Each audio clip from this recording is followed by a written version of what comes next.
Hello दोस्तों, मेरा नाम है फरहान खान। दोस्तों, लोकसभा चुनाव 2024 के छठे चरण के लिए शनिवार 25 मई को वोट डाले जा चुके हैं। छठे चरण में 8 राज्यों और केंद्र शासित प्रदेशों की 58 लोकसभा सीटों पर वोट डाले गए हैं। इन 8 राज्यों में बिहार, उत्तर प्रदेश, जम्मू कश्मीर, पश्चिम बंगाल, झारखंड, उड़ीसा, हरियाणा और दिल्ली में वोट डाले गए हैं।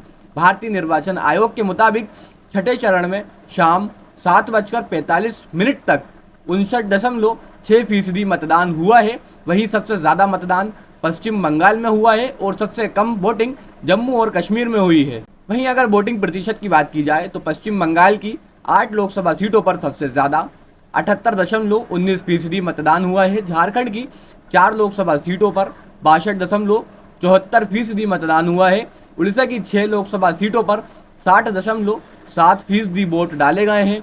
वहीं हरियाणा की सभी 10 लोकसभा सीटों पर 58.37% वोट डाले गए हैं और दिल्ली की सभी 7 सीटों पर 54.48% मतदान हुआ है। वहीं उत्तर प्रदेश की सभी 14 लोकसभा सीटों पर 54.3% वोट डाले गए हैं और बिहार की 8 लोकसभा सीटों पर 53.30% मतदान हुआ है। वहीं जम्मू की 1 लोकसभा सीट पर सबसे कम 52.28% वोट डाले गए हैं। ये सभी आंकड़े शाम 7:45 तक के हैं। छठे चरण में दिल्ली की सभी सीटों पर मतदान हुआ।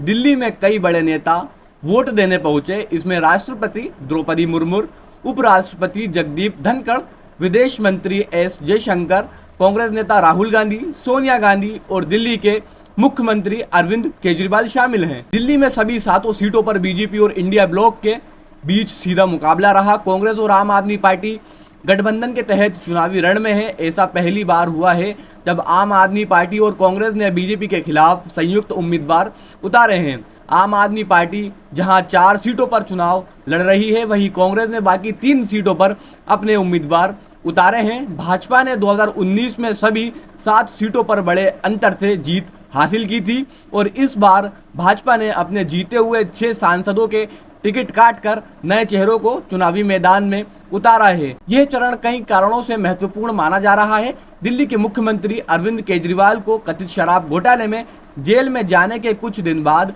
चुनाव प्रचार के लिए 1 जून तक के लिए जमानत पर रिहा किया गया है। चुनावी विश्लेषण मानते हैं कि अरविंद केजरीवाल को जमानत मिलने से आम आदमी पार्टी और इंडिया गठबंधन को राहत मिली है। छठे चरण की 58 सीटों में से कुछ प्रमुख सीटें हैं।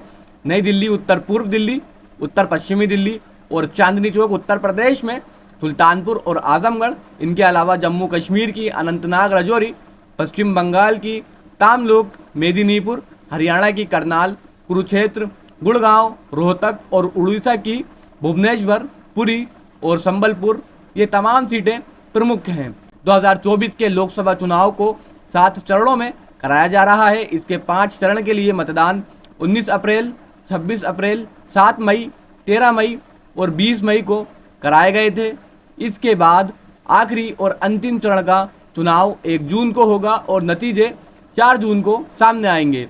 दोस्तों, इस पूरी जानकारी पर आपकी क्या राय है, हमें कमेंट बॉक्स में ज़रूर बताएं और चैनल को सब्सक्राइब ज़रूर करें। धन्यवाद।